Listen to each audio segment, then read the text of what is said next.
Hey, Tiffany. how are you? Good. How are you? You look so pretty. Good. I love your headband. Thank you. Listen, this is it's a quick hair solution. It's a moment. It's a I moment. love your hair. Your hair looks beautiful. Thank you, Joy. I first have to just start off by saying congratulations. I'm so proud and so honored to see you every night at 7 p.m. on the Readout on MSNBC. Your show debuted with a cool 2.5 million viewers. People tuning in just to witness history. Also, you interviewed former Vice President Joe Biden and our possible next president, as well as Hillary Clinton. I mean, Joy, what does this all mean to you? Are you taking this? Have you had a moment to take this all in? You know what? It's funny. I've had not much time to take it all in because it's all been happening so quickly. I mean, Mm-hmm. we jumped right in, and then, former Vice President Biden accepted. We had put in just all the asks. We were like, we want Oprah and we want Michelle Obama. And we just started throwing asks out. We were like, we're going to try for everyone. And you never know who's going to say yes. And then, like, literally within 24 hours of the first show, we got yeses. We'd already gotten Hillary Clinton said yes. And then Joe Biden said yes. And then it just kept happening. The yeses kept coming, and we've been able to interview, people who, as you said, are so close, to the potential White House, and just a lot of really amazing guests, Eric Holder, people who've just come through for us. And, it's been so exciting and such a whirlwind that I haven't had that much of an opportunity to really step back. But in the instances when I've had a chance to really think about it, it's just really such an honor to be in this position at this time, especially as consequential as this time is. And Right. I do think about it, from the point of view of being a little nerdy Black girl that would have, I was amazed when I saw Gwen Ifill. I saw her in person and I went crazy, you know what I mean? Right. And so I think about it from that point of view. So I know it's a big deal. Yes. And last week we wrapped up the DNC. Last night was the first night of the RNC, Republican National Convention. I love the all-female led panel on MSNBC. You guys are killing it. You all did not hesitate to fact check last night. And I thought it was so amazing and so beautifully done because some people are unaware. They, take it at face value what's being, put out on these shows and on the news or whatnot. Um, Yeah.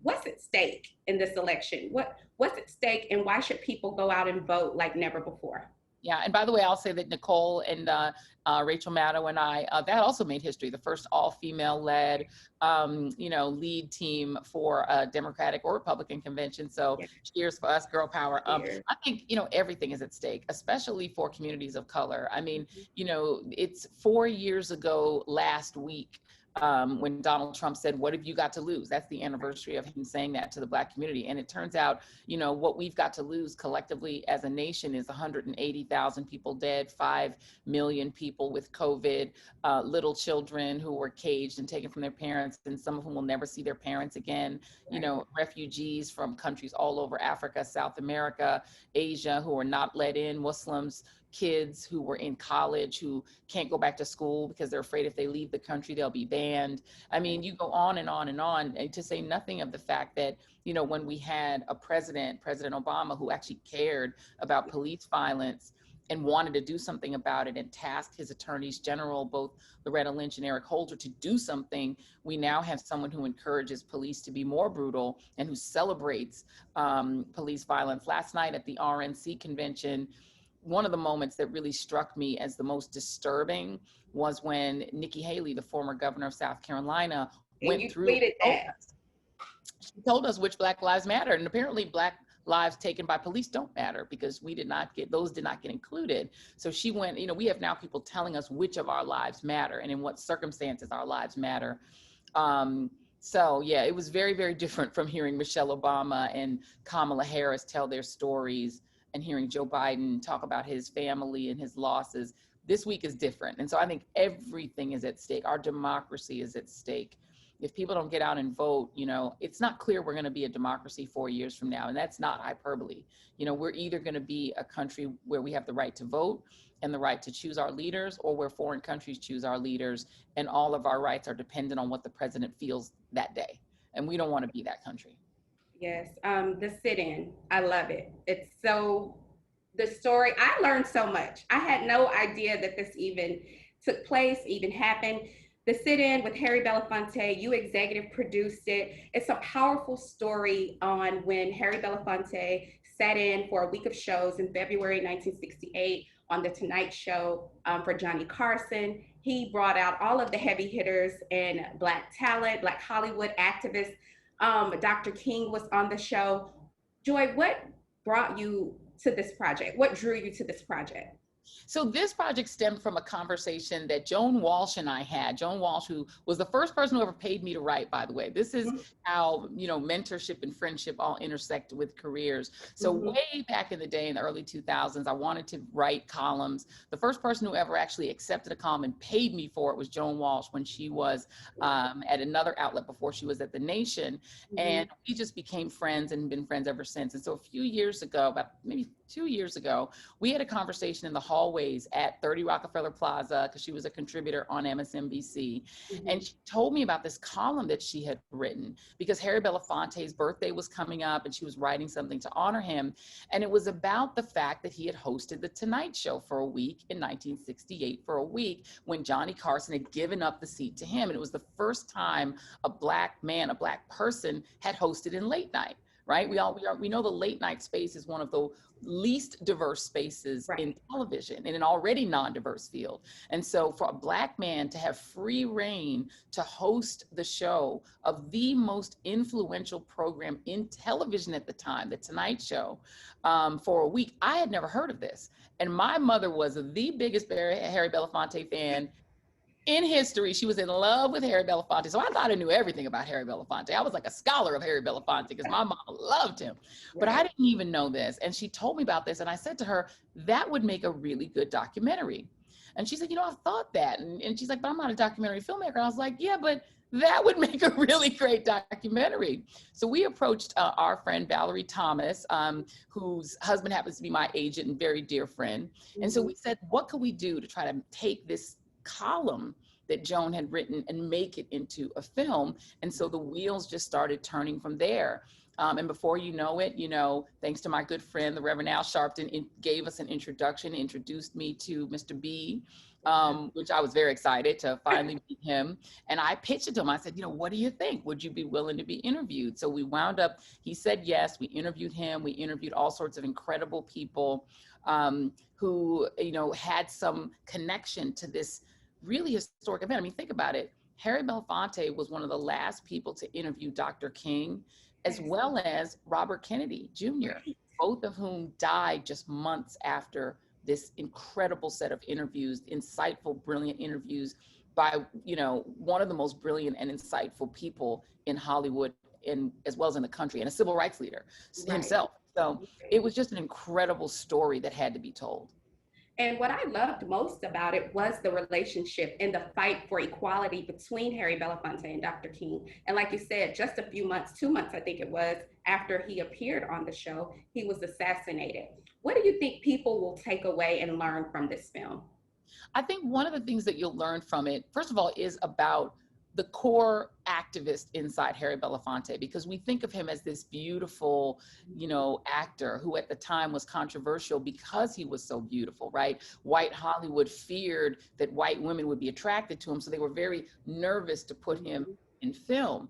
But what they really should have feared was his power as an activist and his ability to bring activism forward. You know, he was at the March on Washington. He was a part of King's inner circle. He was somebody who could actually move people to better social understanding and not just to interest in Hollywood and what he was seeing on what was on the big screen. And his insights and his brilliance and his intelligence is something maybe Johnny Carson should have feared, because he was actually a really good host. You know, he really had the ability to do this. And so it's this man's power and his ability to take a nation that really wanted to be entertained by him and were used to hearing him singing like Caribbean songs and entertaining, and be moved by him and changed by him. It was a week in which he changed people. And I think that's what people will take away.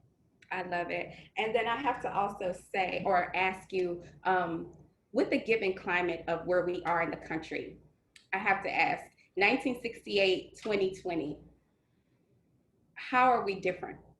I mean, I know we've grown, right? I know I'm gonna give us credit for we've grown as a country since then, but how are we similar and how are we still different? How are we similar and how are we different from that time? You know, one of the ways in which obviously we're different is that, you know, the next Harry Belafonte doesn't have to fight to get a space on TV. You know, Right. look at what you're doing, look at what I'm doing. We have arrived at, you know, in the front of the bus, right? But Right. there's still a lot of space in the bus where we're not in the seats. Yes. So, you know, many of us have been able to move forward in the last, you know, 50 years. We've been able to achieve positions, you know, in entertainment, in business, in tech, but there's still a lot of seats on the bus. And there's still a lot left to fill in. There's still too many of us being killed by police. That hasn't changed at all since the 1960s. No. There's still a lot of inequities in the criminal justice system when people are incarcerated and who gets incarcerated. That hasn't changed at all since the 1960s. There's still only been one Black president. There's still only been fewer than 10 Black senators. There still have been 0 Black governors. We still haven't achieved full equality in this society where we don't unquestionably have equal access to economic power, to political power, social power we got, right? But even there, are we the biggest beneficiaries of the entertainment industries that we make hot? Right. No, you know, so I think a lot has changed, but what I'll say is not enough has changed. And you know how you'll know that that enough has changed? We won't even have to talk about it. It'll just be unquestioned that the Black man and the Black woman can be president, that the Black man and the Black woman can be CEO, that my company, NBC Universal, doesn't have to say, look, we got to get to 50%, you know, non-white, you know, diversity, that it's already there, you know, so we're not there yet, but we're on the way. We're on the way. You said, before I let you go, you said last year in an interview with New York Mag that you don't meditate. You just dive right in. With everything going on with your new show, with all of the politics happening, are you still diving right in? Are you meditating now? What are you doing for self-care, Joy? Ma'am, I'm meditating. Okay, I revise. Let me revise. Now I meditate. I actually, you know, went to somebody who's really great. He's a wonderful nutritionist named Jazz, who's a great person who I finally said, let me just go ahead. And she's been kind of swirling around me for a while. I'm like, yeah, I'm going to work with you. I'm going to work with you. I finally decided to just dive in. And so she's giving me this great meditation where you breathe in for 4, hold it for 7, out for 8. And so I find, particularly this week, I'm doing that a lot. And so I do try to take some time to pull back, meditate, eat right, and try to really center myself, because these are difficult times. And you know, these are difficult times. It's challenging. So one must meditate. Meditate. So on that note, I'm going to be meditating too with you. So I'm going to take that tip. Thank you so much, Joy, for your time. Thank you. I appreciate you. Yeah, appreciate you. Ashley.